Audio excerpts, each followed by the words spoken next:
let's just put it this way. Robyn was good at communicating with me, at loving me. And negotiating with you. Yes. And respecting herself. Okay. OMG, Cody didn't just betray Christine, he humiliated that woman.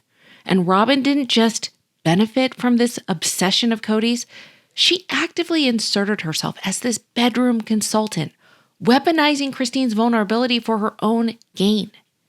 And Cody didn't just fail as a person, he failed as a husband, weaponizing Christine's most vulnerable and intimate space against her. What is wrong with you? He took what was supposed to be this private, safe space between two people and turned it into this conference call with Robyn. This is disgusting, it's infuriating, and the whole thing is a damn mess.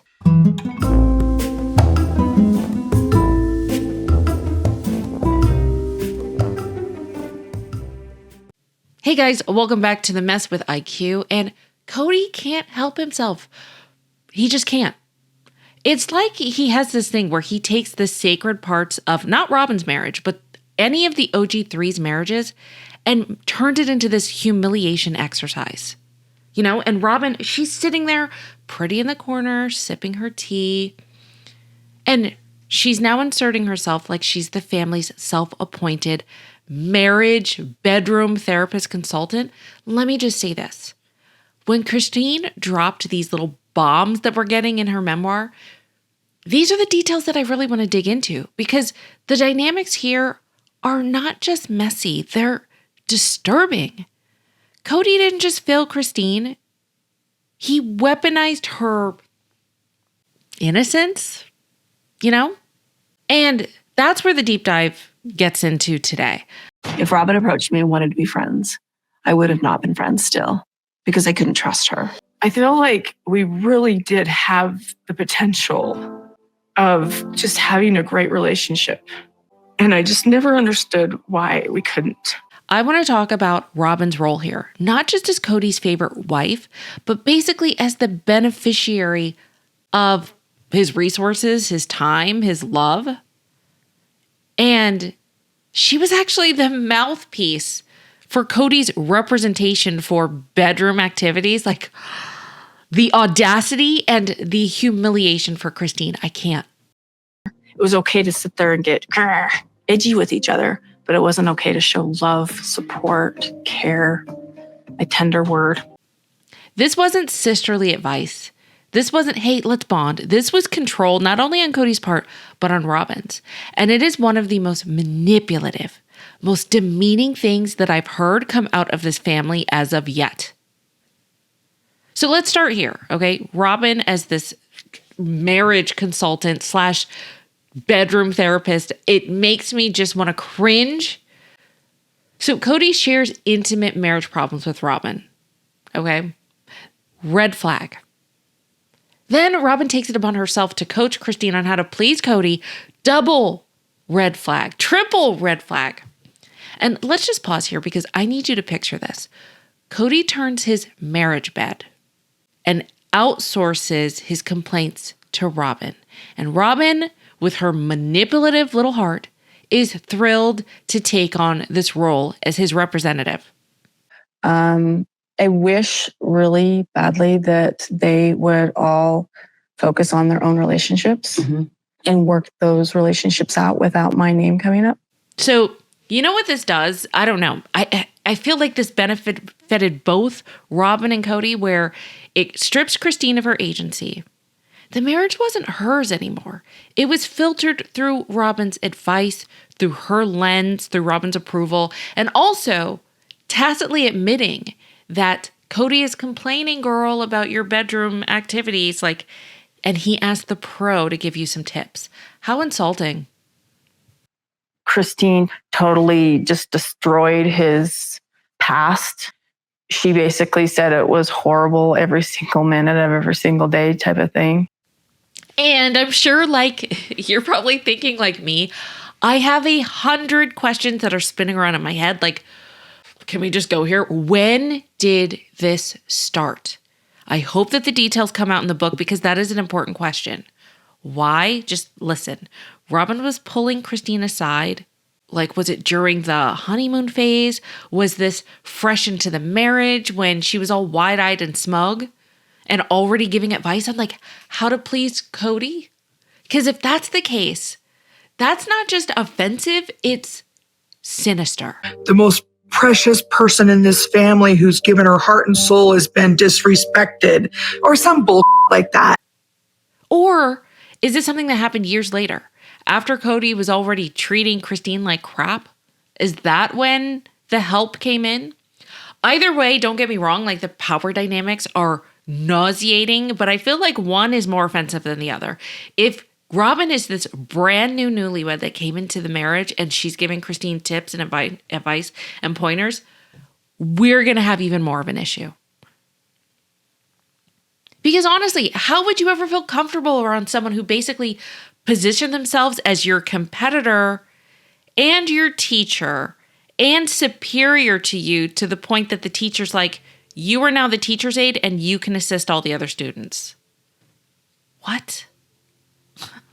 No wonder Christine was sensitive about always being compared and always wanting romance and always wishing that she could have that. Okay, so let's just play this scenario out a little bit more in detail because scenario one, right? If it did start early, Robyn, she's fresh into the family on her 11 or 14-day honeymoon. And if she's already in Christine's ear about what Cody likes in the bedroom, can you imagine Christine just had a baby? She's exhausted. She's raising all of Cody's other, 14 children. I'm sure I have that number wrong, but it's somewhere around there. And meanwhile, Robyn gets to hold on to her bedroom workshop with possible lace and lingerie while Christine is there with her chastity garment. So yeah, from day one, that would mean Christine is being told, yeah, you're doing it wrong. And I'm better. Do. And then Robyn came into the family and everything just became all about Robyn. And I really thought that would decrease. Like, of course, at first he's going to go over at her house more. I remember what it was like to have newborn babies. When you have a baby, that baby takes up all of your time. And you spend all your time with that baby and the other kids kind of get neglected a bit. And you don't mean to. And you do everything that you can to make sure that they aren't neglected. But it's just going to happen. So I just figured it was like that a little bit. But that didn't even out. And he would come over in the evenings, like he's always adamant. He always says, I was very fair with my schedule. He was over at my house in the beginning, 1 out of every 4 nights. And then when he'd stopped going to Mary's house, it was 1 of every 3 nights. Yes, he was there in the nights. Yes, for sure. So after 6 o'clock, he would walk right in. It's just that we saw his car parked over at Robyn's house. So we knew he was in the cul-de-sac and I didn't understand why he couldn't spend anyway. Blah, blah. Psychologically, that sets up this deep sense of failure. And it's not just Robyn getting the favoritism. It's Christine being told that she doesn't measure up before she even had a chance to defend herself. Why would he be going and talking about what goes on in the bedroom to another woman, let alone another wife? What? Okay, so scenario 2, let's just say it started a little bit later, years down the line, 5 years down the line, 10 years down the line, right? Let's just say this whole guidance started then. When Christine and Cody's marriage was even more so crumbling, because pretty much as soon as Robyn stepped into the family, it was crumbling, but it just got worse and worse as the years went by. So if it did happen around that time, that's still brutal because by then, Christine wasn't just being compared to Robyn's newness or her novelty. She was being compared to Robyn's rule of attraction, right? Her expertise on Cody's desires, which talk about can a woman feel any more low than that? That turns Robyn into just the wife that Cody prefers. It adds on a layer to that because he prefers her, but also that's the wife who controls the standard. Imagine realizing that you're not only losing your husband's affection, but that his favorite wife is coaching you on how to beg for scraps. Robyn is very sensitive to what other people see. So Robyn like keeps her distance from me a lot when I'm around Mary or when I'm around any wives. Do we show affection in front of the other wives? Because other polygamists are able to, and we just have never been able to. Ugh. To me, that's not help, that's humiliation. And either way, either late or early, the damage is undeniable. If it was early, it poisoned the well from the beginning. If it was later, it sealed Christine's sense that there was no saving her marriage because the deck was stacked against her. So I can't stop asking these questions, right? Like, why would Cody allow Robyn to step into that role in the first place? And there's a theme here because my answer always goes back to, did he enjoy watching Christine squirm? Knowing that she would never win, putting the AUB princess in her place. He knew what he wanted from her, and he actively tried to destroy that. Did he not? Also, one of the bigger questions is like, why was this Robyn's way of cementing her dominance? Was this Robyn's way of making sure that Christine was always reminded who was the top dog, the queen bee, in her usual smug, condescending, passive-aggressive way? You know? And the scariest question, which I feel like is based in fact, is like, did Christine ever internalize that message? Did she start to believe that her failure as a wife was just her fault? Instead of this carefully orchestrated favoritism that not just Cody, but Robyn, them together as a team, built to make a lot of the other wives feel insecure. That's what I think.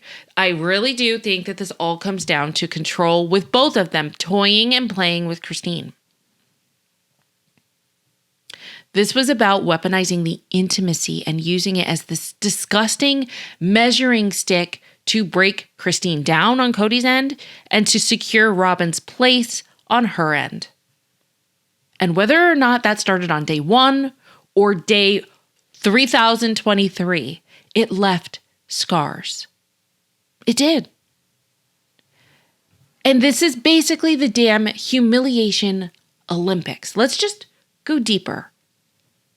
Cody apparently loved this pre-bedroom ritual, this full hour-long massage. An hour, people. An hour. Okay, sir. What is that about? Did you give them an hour-long massage? And here's the real insult. He demanded that these massages happen, but then he refused to give them, at least to Christine. I don't know about all the other women, and I doubt he refused if Robyn asked. Didn't he already say? Didn't he admit? We'll have to go over this later. But I'm pretty sure he said he enjoyed like rubbing Robyn's feet or something at some point. So he gave Robyn massages, but he won't touch Christine. So just imagine that. Because I think I know why he would reject Christine in that way. Why he would want Christine to be groveling towards him, but then not reciprocate. Because this was never about intimacy. This was about power. He loves being worshipped. He wanted his ego stroked before anything else. So imagine you being Christine. You say no, Cody. You draw this line, and suddenly Robyn is knocking on your door. Hi, Christine. You should really do this for him because he's such a good husband. And if you want a relationship like mine, excuse me? That right there is gaslighting at its peak, at its finest. If you even want to call it that. Is it really at its lowest, really? Robyn wasn't just parroting Cody's wishes. She was reframing Christine's either failure or her faults as her fault, blaming her. Christine wasn't just saying no to some weird demand or respect. She was being cast as this ungrateful wife. And meanwhile, Robyn is swooping in like this savior who's willing to go the extra mile, who can do no wrong. That's convenient, right? And so, yeah, I know we talked about it in the last live. We really went over the garments, and we're not done, by the way, because we still have so many questions. We do. But that whole garment thing where Cody wanted to wear, at least Christine wear. I don't know about the other wives because we already went over the whole Victoria's Secret thing in the last video. But really, you want Christine to wear the full Mormon garment? And like I said, I am not trying to go for anyone's religion. If that's the case, so be it. But I have a problem if you're going to do it with one wife and not the other. And it's just not adding up. As I said in the last video, the math ain't mathin'. I don't know. I don't know if that's intimacy or if it's a costume play disguised as something else. And then we fast forward to Robyn and her little pearls of wisdom about Cody treating Cody as your best customer. And man, doesn't that click now more than it did before? Doesn't that just hit a little different, guys? Because before, she wasn't just giving vague, like, sister wife pep talks. She was doing this fully indoctrinated into this twisted service industry mindset where the wives weren't really wives. They were employees. So shouldn't that be reciprocated if this is all about female empowerment? And I think she said something like that. Cody should treat her like her best customer, she's going to treat Cody like his best customer. Well, if that's the case, if Christine wanted to have a full body massage reciprocated and he refused, how is Cody treating Christine like his best customer? Riddle me that. Riddle me that. It's not making any sense. Cody wasn't building these marriages aside from Robyn's. And especially with Christine, it wasn't building a marriage, it was running a franchise. And Robyn positioned herself as this assistant manager, ready for another promotion, and ready to scold the others for not providing quality customer service. Can you imagine your husband sitting down reminding you that your worth as a wife is equivalent to like customer satisfaction ratings? I kid you not, and I bet you anything, even if the words never came out of Cody's mouth, Robyn, everything that we heard about the best customer thing, she said it to Cody behind closed doors. He knows.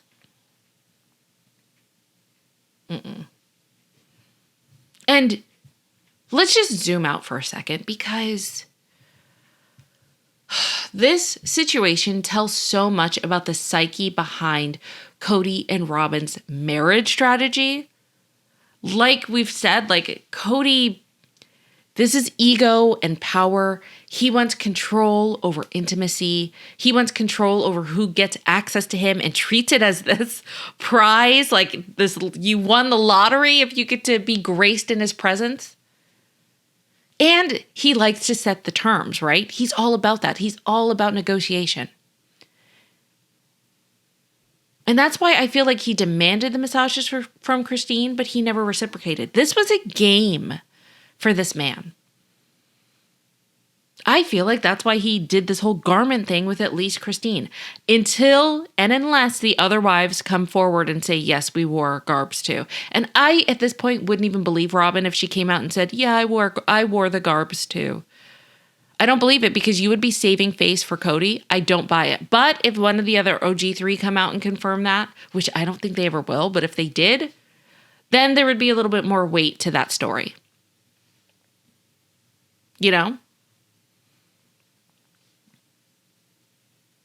And so, yeah, I think that's why he let Robyn become his mouthpiece. It gave him this other layer of control. Not everyone is the hand of the king. You only become hand because the king is too busy to do everything else. He's that high and mighty, or she, the queen. It's just this other layer for his ego, for his bravado, that is too big to fit in this stratosphere. I think we know that by now. If you know anything about Cody, you know that. And Robyn, on the other hand, this was about her cementing her role as his gatekeeper, letting the wives know, this is how you do it, honey. Follow me. My milkshake brings all the boys to the yard, right? Yeah. By inserting herself into Christine's intimacy, she wasn't just the favorite wife. She was making sure the other wives, and especially Christine, who I really do feel was her rival at this point,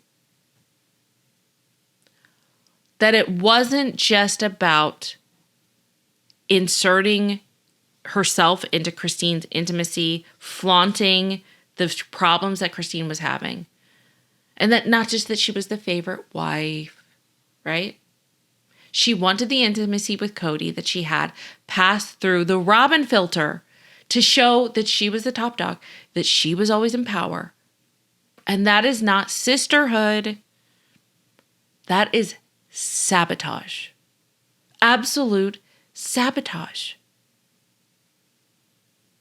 So yeah, I told you guys, this is a damn mess.